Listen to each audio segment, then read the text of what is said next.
So hi everyone. So ఇప్పుడు వచ్చేసి ఏంటంటే నేను వేరే లొకేషన్లో ఉన్నా. అయితే యూట్యూబ్కి సంబంధించిన ఒక అప్డేట్ వచ్చింది. సో అప్డేట్కి సంబంధించిన ఇన్ఫర్మేషన్ చెప్దామని ఈరోజు ఈ వీడియోతో చేస్తున్నా. సో వెరీ సూన్ మన స్టూడియో కూడా సెటప్ చేసుకుంటాము. సో తర్వాత నుంచి దాంట్లో వస్తే వీడియోస్ వచ్చేసి అండ్ ఆల్మోస్ట్ 2 months కూడా అయిపోయింది మన ఛానల్లో వీడియోస్ అప్లోడ్ చేయగా. సో అందుకని చెప్పేసి ఈ అప్డేట్ ఖచ్చితంగా చెప్దామని చెప్పాను. ఇప్పుడు ఏంటంటే చాలామందికి ఒక మెయిల్ వచ్చింది. వచ్చేసి ఏంటి అంటే ఆటో డబ్బింగ్ అనేది మీ ఛానల్కి అనేబుల్ అవుతుంది అని చెప్పి చాలామందికి మెయిల్ వచ్చింది. ఓకేనా. సో ఎలా ఉంటుందని క్లారిటీ చూపిస్తాను, ఒకసారి క్లారిటీ చూడండి. ఈరోజు రాగానే ఏంటంటే చాలామంది కామెంట్ చేస్తున్నారు, అన్న దీనికి ఏమైనా సెట్టింగ్ ఉంటుందా, ఆన్ చేసుకోవాలా, కొంతమందికి రాలేదని చెప్పి చాలామంది అడుగుతున్నారు. ఇప్పుడు ఏంటంటే గైస్ ప్రతి ఒక్కరికి వస్తుంది. ఇది ఇంకా అప్డేట్ అవ్వలేదు, అప్డేట్ అవుతుంది. ఆల్మోస్ట్ ఇంకా ఒక 2 weeks అలా టైం పట్టొచ్చు. సో ప్రతి ఒక్కరికి అయితే వస్తుంది గైస్, మీరు వెయిట్ చేయండి. సో మినిమం మీకు యూట్యూబ్ ఛానల్ క్రియేట్ చేస్తే సరిపోతుంది. ప్రతి ఒక్కరికి ఏంటంటే ఈ యొక్క అప్డేట్ అనేది అనేబుల్ అవుతుంది. ఓకేనా.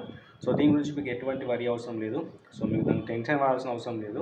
సో వెయిట్ చేయండి. సో డెఫినెట్గా ప్రతి ఒక్కరికి వస్తుంది, దాన్ని యూజ్ చేసుకోవచ్చు. సో వచ్చిన తర్వాత దాని ప్రాసెస్ ఎలా ఉంటుంది, ఎలా వర్క్ అవుతుంది అనే ప్రతి ఇన్ఫర్మేషన్తో కూడా నేను మన ఛానల్లో వీడియో చేసి పెడతాను. అప్పుడు మీకు క్లియర్ ఇన్ఫర్మేషన్ అనేది దొరుకుతుంది.